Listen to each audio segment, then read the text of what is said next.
அடுத்த உபதலைப்பு ஆச்சார விதிகளில் சில.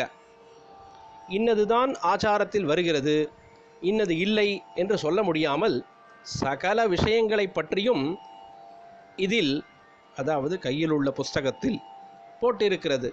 சிலதை பார்த்தால் நவீன நாகரீகக்காரர்களுக்கு சிரிப்பாக கூட வரும். புஸ்தகத்தை முன்னும் பின்னுமாக புரட்டி படித்தபடியே மேலும் தொடர்கிறார்.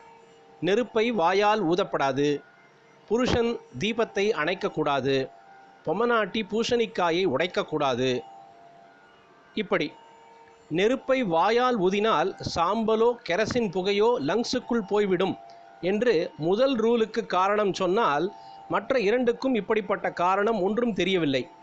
நெருப்பை வாயால் ஊதப்படாது என்பதற்கு கூட சாஸ்திரம் சொல்கிற காரணம், வாயால் ஊதுவதால் எச்சில் காற்று அக்னி பகவான் மேலே பட்டு அபச்சாரமாகிவிடும் என்பதுதான்.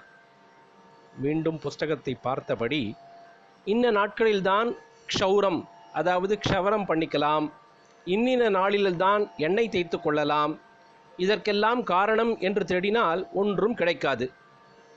மீண்டும் புஸ்தகத்தை படித்தவாறு, நகத்தை கிள்ளப்படாது, எச்சில் பண்ணப்படாது, இதெல்லாம் பர்சனல் ஹைஜீன், சூதாடக்கூடாது, மதுபானம் கூடாது, இவற்றில் எத்திக்ஸ், அதாவது நன்னெறி, ஆரோக்கியம், குடும்ப வாழ்க்கையின் நன்மை எல்லாமே ஆச்சாரம் என்ற ரூபத்தில் வந்துவிடுகின்றன.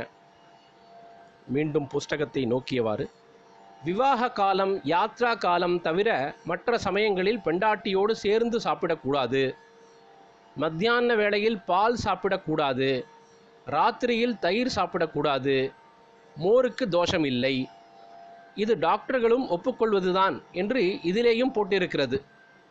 மீண்டும் புஸ்தகத்தை பார்த்து, நார்மடி, பட்டு, சால்வை முதலானவற்றை தோய்க்காவிட்டாலும், அதாவது துவைக்காவிட்டாலும் எப்போதும் அவை மடிக்கு உதவும். ஆனாலும் பல தடவை கட்டிக்கொண்டு அவை வியர்வையாய் அழுக்காய் ஆகிவிட்டால் அமாவாஸ்யை அல்லது துவாதசி தினத்தில் பயற்றம் கஞ்சி சேர்ந்த ஜலத்தில் துவைக்கலாம். இதனால் மடி போகாது.